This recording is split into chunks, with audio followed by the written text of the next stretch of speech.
Good morning. This is Congressman Joe Donnelly of Indiana's 2nd Congressional District. Today, it is my pleasure to talk to you about a few of Congress' recent accomplishments on an issue that I believe will help define the future of our nation: energy independence and energy security. Like many Americans across the nation, the people of northern Indiana have felt the negative effects of an energy policy that favored big oil companies at the expense of working families and businesses. In the last 6 months, oil prices have increased by $25 a barrel to a record high of $102 this past week. In fact, in the past 2 weeks, the nationwide average for a gallon of gas increased 17 cents to $3.15 per gallon. For working families trying to make ends meet and for businesses working to strengthen our economy, this is a recipe for stress and struggle. However, not everyone is feeling the squeeze. Thanks in large part to a number of tax breaks and taxpayer subsidies, the world's 5 largest oil companies each reported record high profits for 2007. At a time when America is confronted by political instability around the world, our nation continues to rely on foreign sources of oil for nearly 65% of our supply. There is no way around it. Our current energy policy is bad for working families, bad for the American economy, and a threat to our national security. In order to address these challenges, the new direction Congress has made energy independence and energy security a top priority.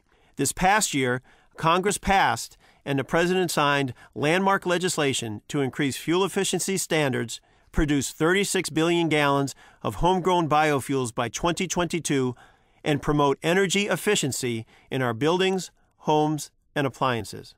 This past Wednesday, the House took another significant step by passing the Renewable Energy and Energy Conservation Tax Act, which will help ensure that our tax code is equitable and reflects our national priority of energy independence.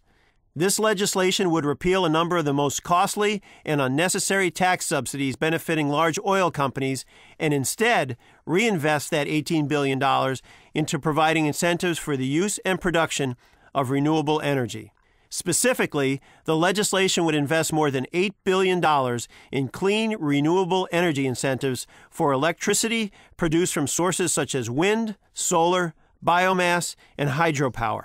In addition, the bill includes $2 billion for clean, renewable energy bonds to assist electric cooperatives and public electric providers to utilize renewable energy sources.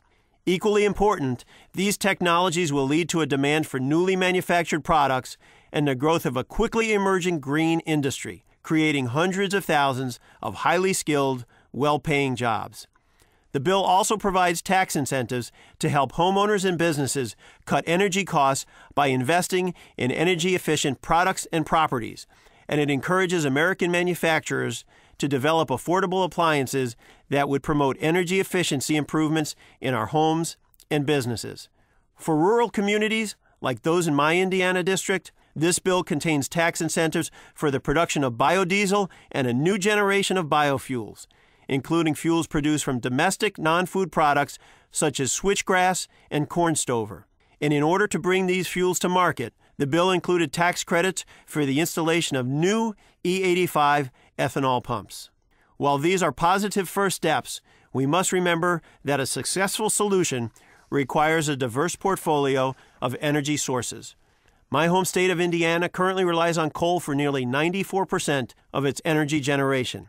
While we must work to bring this number down, this fact serves as a powerful reminder that we must also pursue advances in clean technologies that allow us to continue to use our nation's most abundant and affordable sources of energy. By investing in clean coal technologies and carbon sequestration, I am hopeful we will be able to fully harness the energy potential of American coal while also respecting the health and the sanctity of our environment. History shows us that the American people can achieve anything we put our minds to, and I can think of few challenges greater than our nation's need for energy independence. The benefits of energy independence go beyond leaving our children a cleaner environment. By relying on American ingenuity and not oil country dictators, we would create new jobs and make our country more secure. I am confident that through the continued actions of this Congress, and with your help, a clean, sustainable energy policy for America will become a reality. This is Congressman Joe Donnelly. Thanks so much for listening.